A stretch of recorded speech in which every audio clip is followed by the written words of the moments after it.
नमस्कार, खास खबर में आप सभी का स्वागत है। मैं हूं आपके साथ सृष्टि शुक्ला। रुक कर लेते हैं इस वक्त की बड़ी खबर का। हैदराबाद से बीजेपी राष्ट्रीय कार्यकारिणी की 2 दिवसीय बैठक, जेपी नड्डा करेंगे बैठक की अध्यक्षता।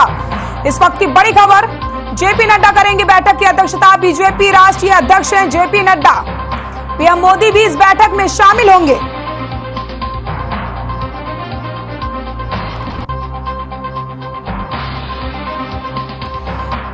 जेपी नड्डा करेंगे बैठक की अध्यक्षता। बीजेपी राष्ट्रीय अध्यक्ष हैं जेपी नड्डा। 3 जुलाई को जनसभा को भी संबोधित करेंगे पीएम। बीजेपी के तमाम बड़े नेता इस बैठक में शामिल होंगे। बीजेपी राष्ट्रीय कार्यकारिणी की 2 दिवसीय बैठक, जेपी नड्डा करेंगे बैठक की अध्यक्षता। इस वक्त की बड़ी खबर आपकी टीवी स्क्रीन पर। पीएम मोदी भी बैठक में शामिल होंगे। बीजेपी के तमाम बड़े नेता बैठक में मौजूद रहेंगे।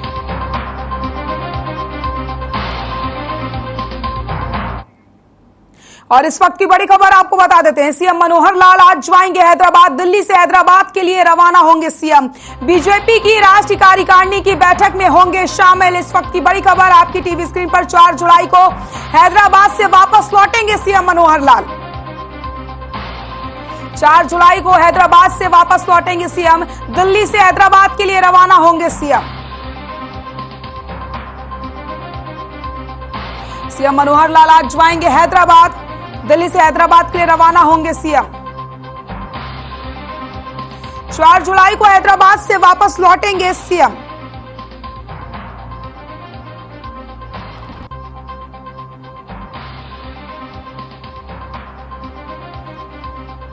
बीजेपी की राष्ट्रीय कार्यकारिणी की बैठक में होंगे शामिल। 4 जुलाई को हैदराबाद से वापस लौटेंगे सीएम।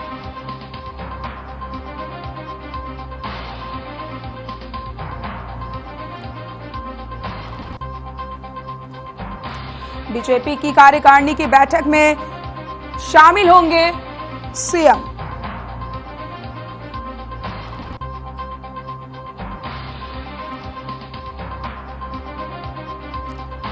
दिल्ली से हैदराबाद के लिए रवाना होंगे सीएम।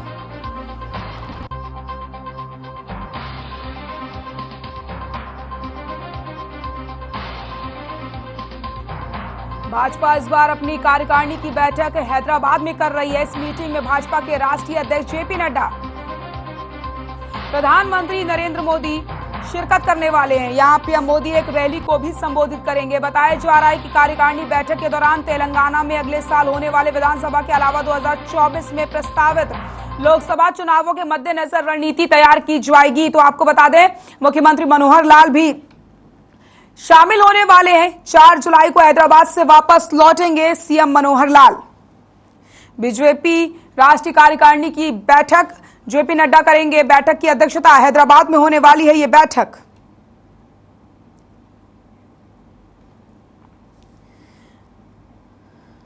हैदराबाद में आज से बीजेपी राष्ट्रीय कार्यकारिणी की 2 दिवसीय बैठक। बीजेपी राष्ट्रीय अध्यक्ष जेपी नड्डा इस बैठक की अध्यक्षता करेंगे।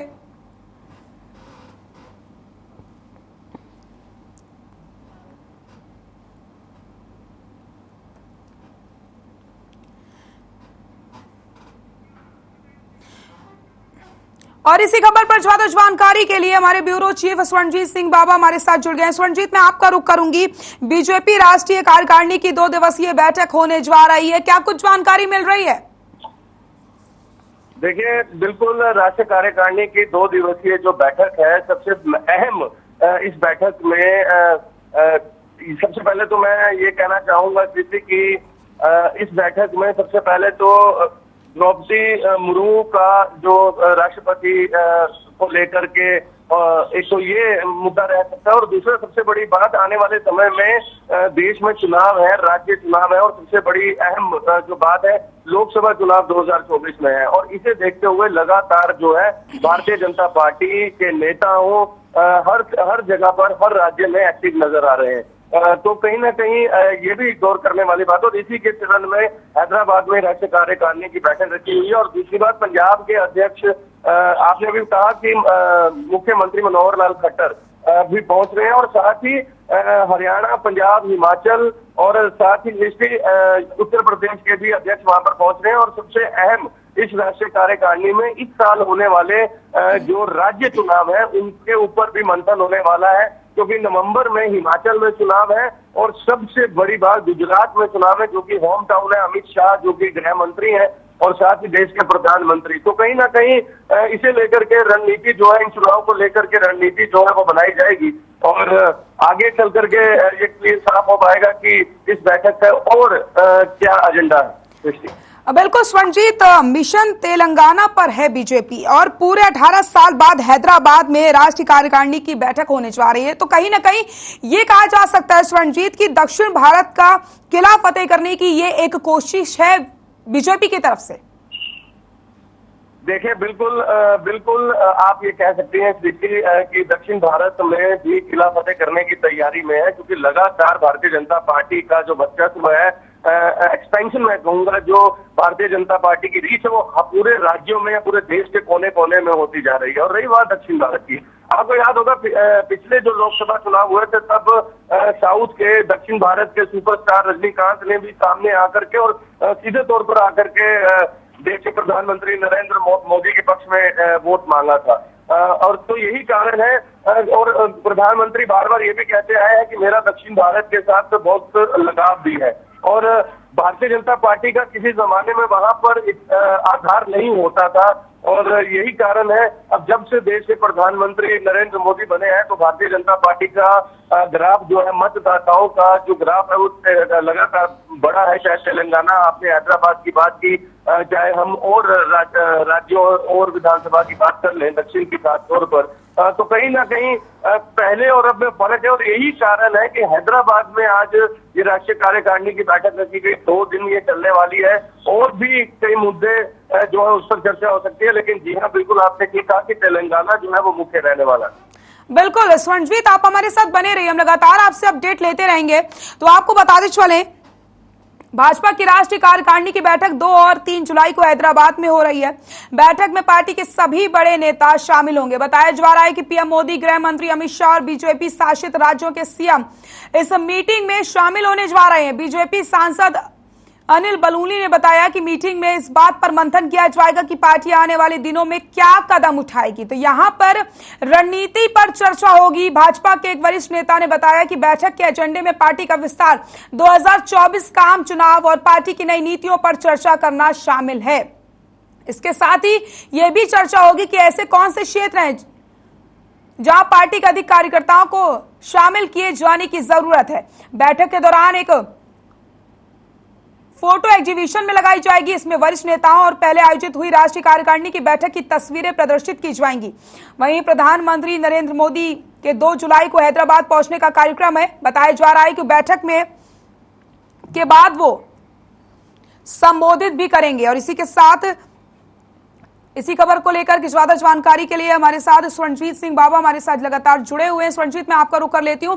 ये बैठक काफी अहम मानी जा रही है क्योंकि बीजेपी के बड़े नेता इस बैठक में शामिल होने वाले हैं। स्वर्णजीत, देखिए, जब भी कोई चर्चा की जाती है, कोई मीटिंग की जाती है, तो उसमें हर एक मुद्दे को रखा जाता है कि आखिरकार कहां कहां कमियां हैं और कहां कहां कौन कौन से ऐसे क्षेत्र हैं जहां पर पार्टी के कार्यकर्ताओं को उतारने की जरूरत है, जहां पर कार्यकर्ता थोड़े कम है, और कहां कहां अभी चूक है, कहां कहां चीजों को बेहतर करने की जरूरत है। तो कहीं ना कहीं क्या हम ये कह सकते हैं कि ये जो बैठक हो रही है, ये बैठक तस्वीर को बदलेगी और आगे बीजेपी को और ज्यादा मजबूत करेगी, बीजेपी का जो कुनबा है?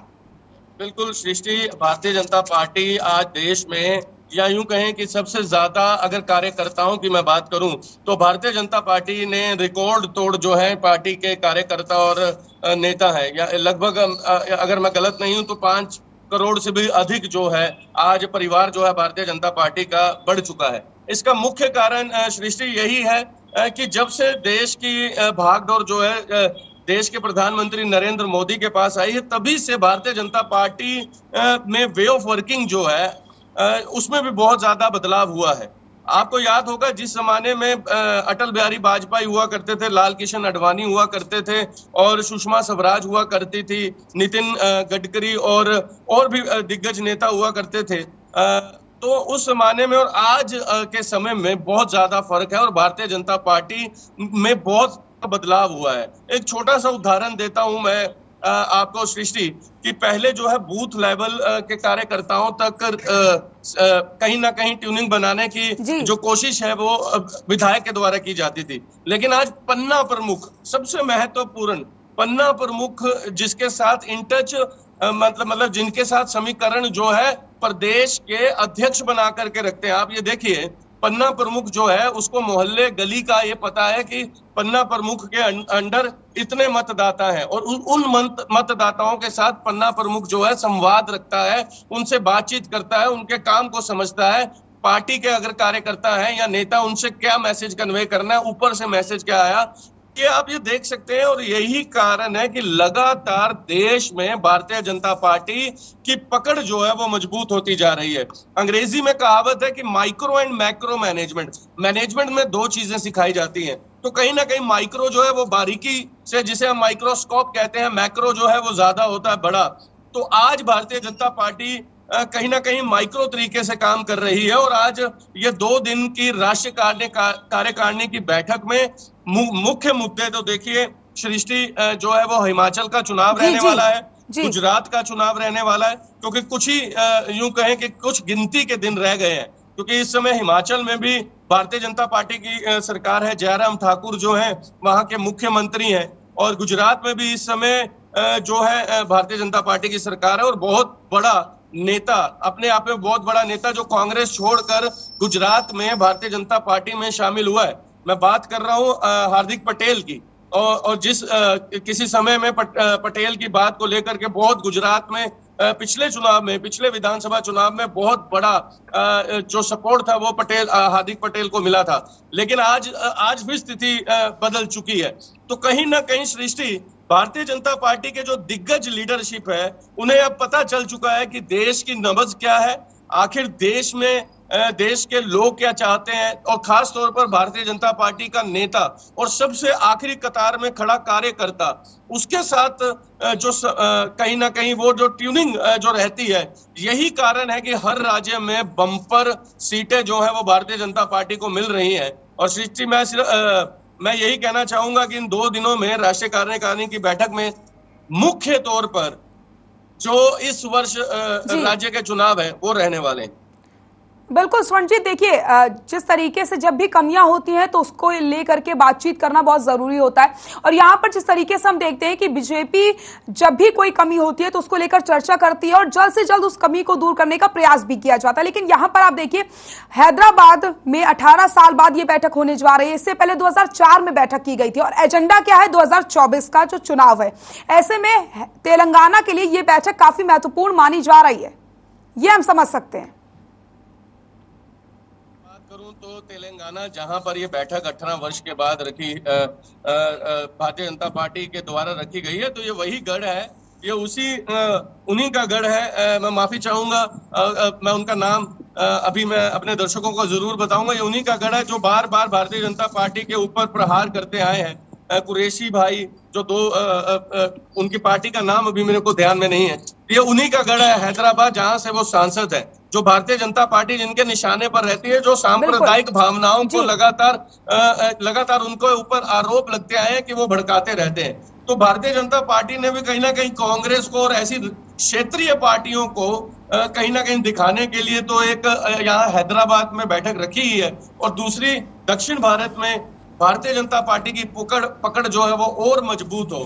तो यही कारण है। देखिए सृष्टि, हमें अब आम आदमी पार्टी की अगर हम बात करें तो आम आदमी पार्टी भी लगातार विपक्ष के तौर पर उभर कर सामने आ रही है, और ऐसा तो अब भारतीय जनता पार्टी के कई नेता भी कहना शुरू हो चुके हैं, और कांग्रेस के नेताओं ने भी स्वयं से एक्सेप्ट किया कि जरूरी नहीं है विपक्ष में कांग्रेस ही हो।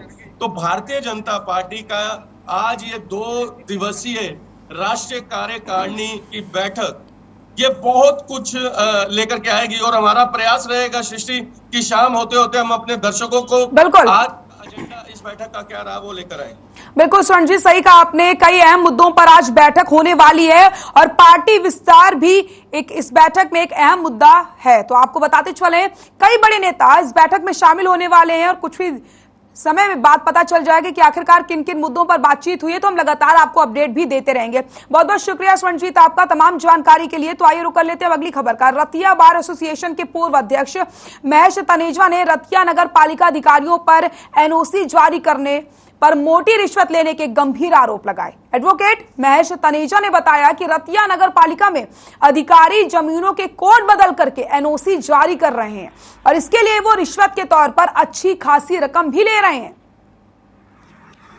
उनके पास दस्तावेजों के साथ पूरे सबूत हैं कि नगर पालिका में कैसे खेल खेला जा रहा है। वहीं महेश तनेजा ने मुख्यमंत्री को एक पत्र लिख करके उच्च स्तरीय जांच करवाने की मांग यहां पर की है।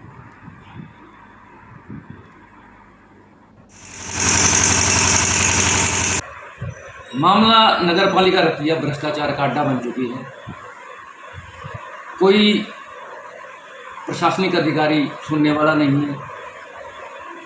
अभी हाल ही में जो इलेक्शन चुनाव हुए, रतिया नगर पालिका के निकाय के चुनाव हुए, वो भी उन्हीं भ्रष्टाचार के मुद्दों को लेकर लड़े गए।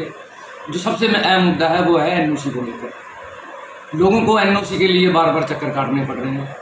अगर इनका पिछला रिकॉर्ड देखा जाए तो कई स्कैंडल सामने आएंगे। जो अधिकारी आज रिश्वतें लेकर एनओसी जारी कर रहे हैं उनका पर्दाफाश हो जाएगा।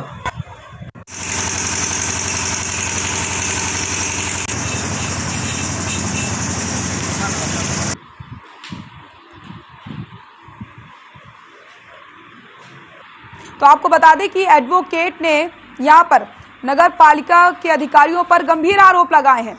सीएम को पत्र लिख करके जांच की मांग की गई। अशोक, मैं आपका रुख कर लेती हूं। गंभीर आरोप यहां पर नगर पालिका के अधिकारियों पर लगाए गए हैं। यहां तक कि मुख्यमंत्री मनोहर लाल को पत्र भी लिख दिया गया है और जांच कराने की मांग की गई है। सबसे पहले तो मैं आपसे समझना चाहूंगी कि आखिरकार ये पूरा मामला क्या है। देखिए सृष्टि, मैं आपको बता दूं कि नगर पालिका रतिया में जो एनओसी दी जाती है, आरोप लगाए जाते हैं कि बिना पैसे के एनओसी नहीं मिलती, कोड बदलकर उनको एनओसी जारी की जाती है। वैध को अवैध, अवैध को वैध दिखाया जाता है। ऐसे आरोप बहुत लग रहे हैं।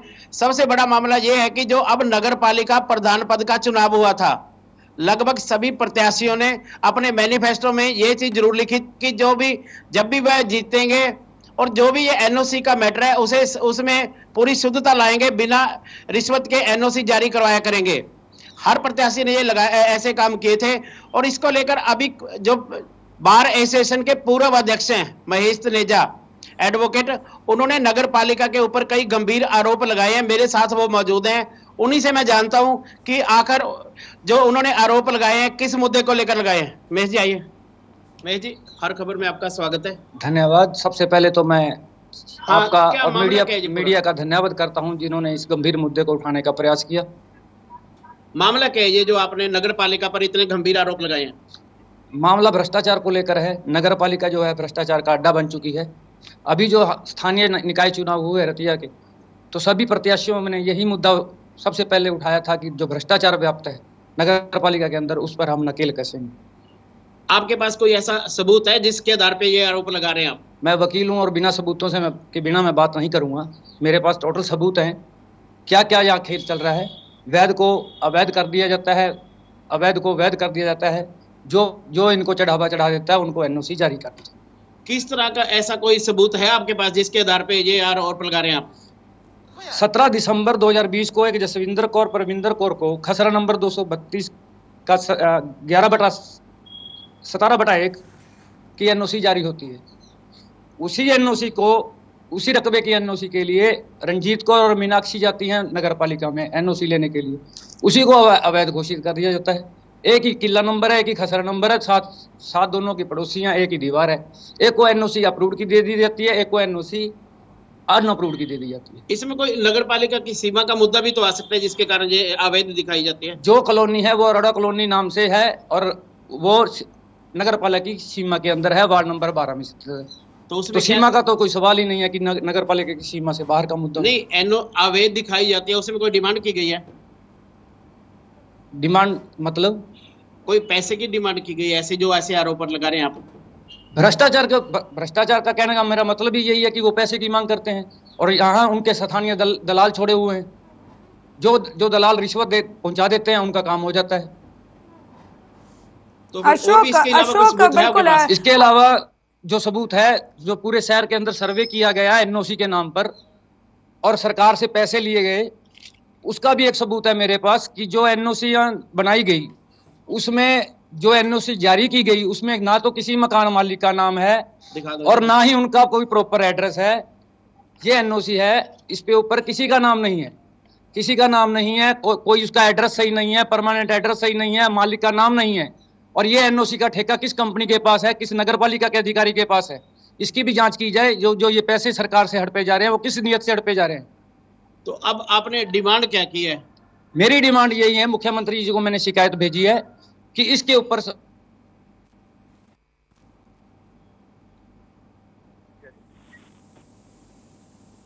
देखिए सृष्टि, इनका कहना है कि उनके पास कुछ पुख्ता सबूत हैं जिनको उन्होंने सीएम के पास भेजा है और उच्च स्तरीय जांच की मांग की है।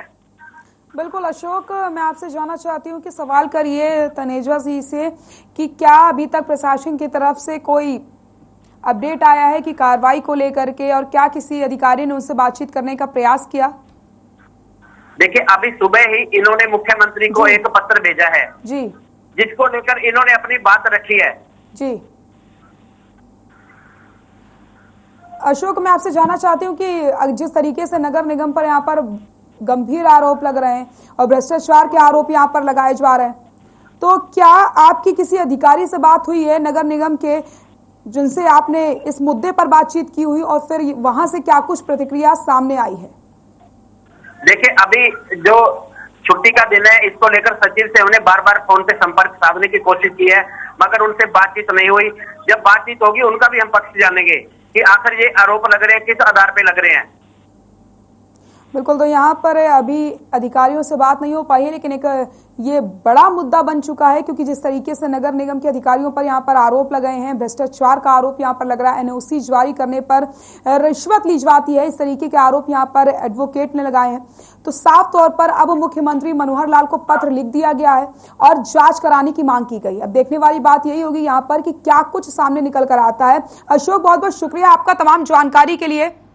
तो सीएम को पत्र लिख करके जांच की मांग की गई है और यहां पर अब यही देखने वाली बात होगी कि अधिकारियों की तरफ से क्या कुछ प्रतिक्रियाएं आती हैं और इन आरोपों को वो किस तरीके से देखते हैं और इन आरोपों को लेकर के क्या कुछ जवाब नगर निगम की तरफ से रखे जाते हैं और दिए जाते हैं।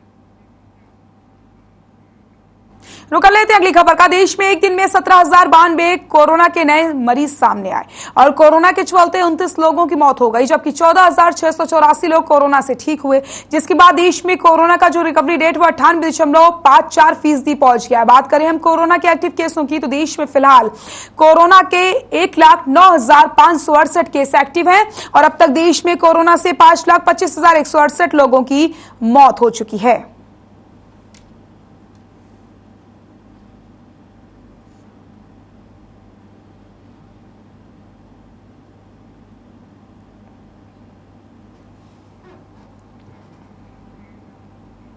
हरियाणा में एक दिन में कोरोना के 433 नए मामले सामने आए। वहीं प्रदेश में कोरोना के चलते पिछले 24 घंटे में एक भी मौत नहीं हुई और 537 लोगों ने कोरोना को मात दी है, जिसके चलते कोरोना का रिकवरी रेट 98.71% पहुंच गया। वहीं पिछले 24 घंटे में अकेले गुरुग्राम से 263 नए पॉजिटिव केस मिले, जबकि फरीदाबाद में 35 नए संक्रमित मिले। इसके अलावा हिसार में 14 और पंचकुला में 28 नए केस मिले। वहीं रोहतक में 500, झज्जर में 2 केस मिले।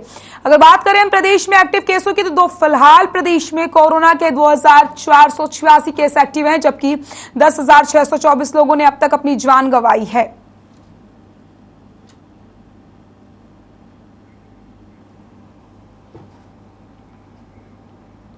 खास खबर में फिलहाल के लिए इतना ही। देखते रहिए हर खबर। नमस्कार।